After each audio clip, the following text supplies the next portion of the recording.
सुप्रभात बच्चों, जो हमने पाठ देखा है चंदा मामा की जय, तो इस पाठ के आधार पर आज हम प्रश्न उत्तर देखने वाले हैं। तो पहला प्रश्न है, उचित शब्द द्वारा रिक्त स्थानों की पूर्ति करो। तो पहला है यहाँ पे प्रश्न है, ये रोने वाले बच्चे हैं, रिक्त स्थान यह अनिल। इसका सही उत्तर क्या है? ये रोने वाले बच्चे हैं, विशेषकर यह अनिल। दूसरा है, इन्हें रिक्त स्थान के अनुसार सजा देंगे। इसका उत्तर है, इन्हें अपराध के अनुसार सजा देंगे। तीसरा देखो, रोने से खाने को रिक्त स्थान मिलते हैं।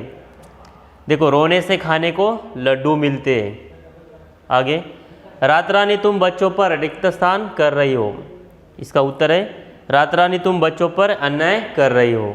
आगे देखो, ऐसे रिक्त स्थान बच्चों को तो हमारे यहाँ सज़ा नहीं दी जाती। इसका सही उत्तर है, ऐसे गुण वाले बच्चों को तो हमारे यहाँ सज़ा नहीं दी जाती। आगे का प्रश्न देखो, नीचे लिखे वाक्य किसने किसे कहे हैं। तो पहला है, हम तुम्हें कड़ी से कड़ी सज़ा देंगे। यह वाक्य रात रानी ने सुनील से कहा। दूसरा है, सुनील भैया को कड़ी सज़ा मत दो, अनिल ने रात रानी से कहा। तीसरा है, मैं अब कोई शैतानी नहीं करूँगा, सुनील ने रात रानी से कहा। आगे, सबको क्षमा किया जाता है। यह वाक्य रात रानी ने सब बच्चों से कहा।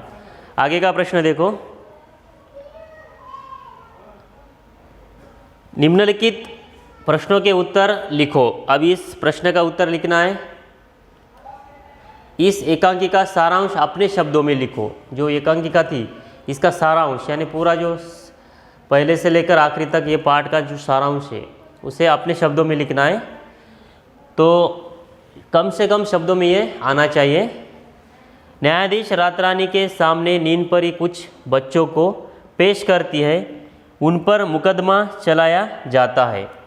नींद परी के अनुसार वे सभी बच्चे बात बात पर रोते हैं, अपनी माँ का कहना नहीं मानते, शैतानी करते रहते हैं। आगे देखो, रात रानी उनमें से एक को सजा देने की बात करती है, तो सभी रोने लगते हैं।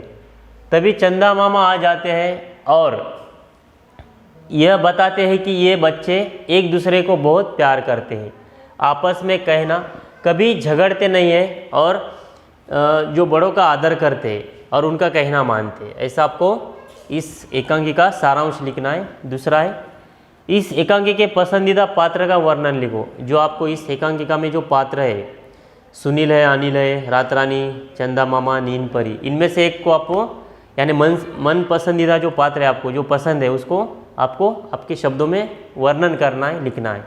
तो देखो, इसमें लिखा है, इस एकांकिका में मेरा मन पसंदीदा जो पात्र है चंदा मामा है।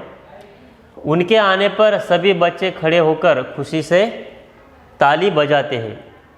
उन्हें बच्चे बहुत प्रिय है। चंदा मामा बहुत समझदार और दयालु है।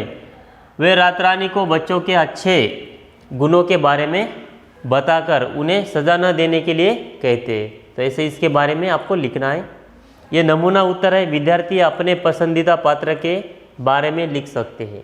ठीक है। आगे का प्रश्न है, नैतिक मूल्यों की सूची बनाओ और उन पर अमल करो। अब देखो, नैतिक मूल्य की सूची बनानी है और उन पर अमल करना है, उनका व्यवहार में प्रयोग करना है। जैसे वैसे आपका बर्ताव होना चाहिए।